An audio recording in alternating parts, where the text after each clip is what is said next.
Hello my friends! I bought a broken old metal detector in Wallapop for 30 euros. Little expensive, but according to my research, the brand C.E.I.A is a reliable Italian brand and I'm going to try to fix it. My final objective is to after use for treasure hunting or to clean metal debris on my garden. I don't know nothing about this specific model, C.E.I.A PD128. I contacted with the brand asking for documentation, but I guess that as it is discontinued they are not going to send me anything back. In principle, this is an old school model used mainly for person body scanning, I mean for using in airports, events, etc. Even if owner told me that was used for finding coins, that is positive. It is battery powered, I believe that AA batteries, and I think that its working principle is similar to other metal detecting circuits. We have a detection area consisting in one or two coils. If it is only one coil, it generates a magnetic field that changes when approaching to a metallic object, changing the current from the circuit, and in case of two coils, it generates a magnetic field in one that induces a current and a magnetic field in the detecting object, what induces a current in the second coil. I know that we usually also have a potentiometer that could adjust the dimension of the magnetic field in the coil, or the frequencies. I guess that this is a magnetic field because that is a much cheaper alternative. I don't know if this model is able to detect non-magnetic metals, even if that will be the ideal for my final objective of making me rich with tons of precious non-magnetic metals. So let's analyze what we have. From a first look, you already see that it's a quite old design, 80s, 90s maybe, it smells like petroleum and it is sticky even if it looks shiny. Plastic will need a deep cleaning. It has an off-on switch, two indication LEDs, power and detection, a potentiometer, I guess that a charge plug, and what I believe that is a jack port for the alarm, or maybe we can listen some music with it.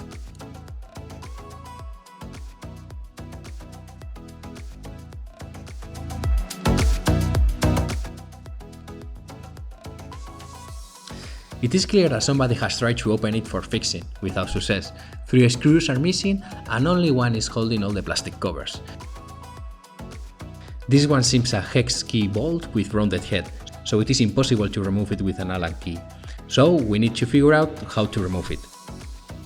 I was checking some advices online, and I think that we only have two non-destructive alternatives. I think that fire, soldering and hammering are for sure effective for opening the device, but little radical. I guess that we can make new slots in the head of the screw that allow us to use a screwdriver, or we can use directly a screw extractor.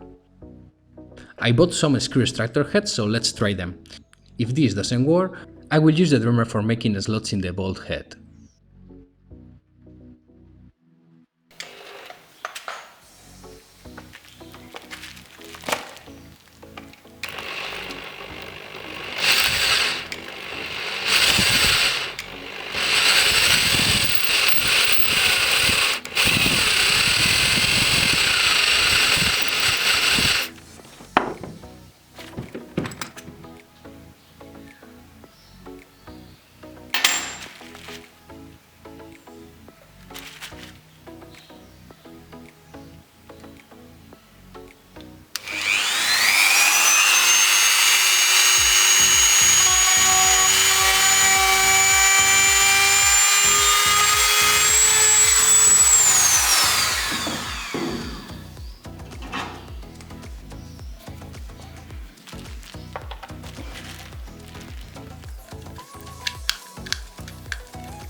So first method didn't work, but drumming is always a life-saving. The bowl was super dirty, so we will need to clean correctly those holes. Now we can open the device and see what is going on.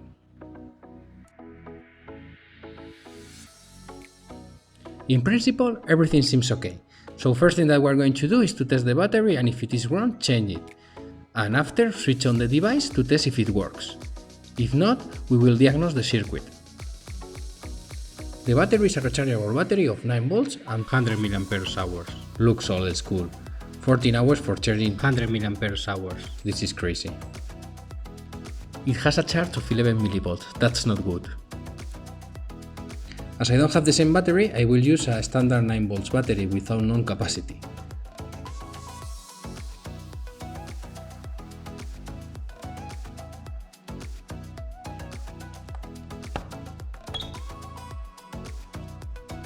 I cannot believe it, it is working! An easy fix, and it has even sound!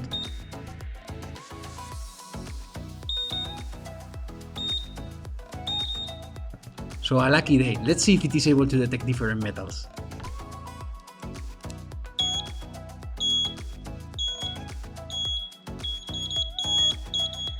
Great! So once the initial excitement has wear off, I will disassemble to clean it up completely to remove that chemical smell.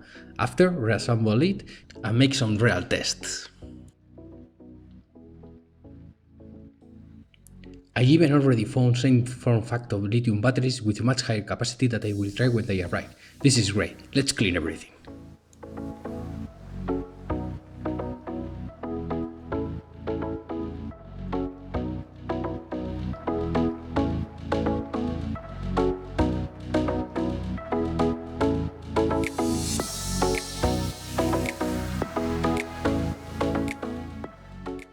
Now that everything is clean and working, I will mount it in a wooden stick to try to detect some metals in my garden. I maybe will go out near to the river to try it also there.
As you see, we managed to find many things.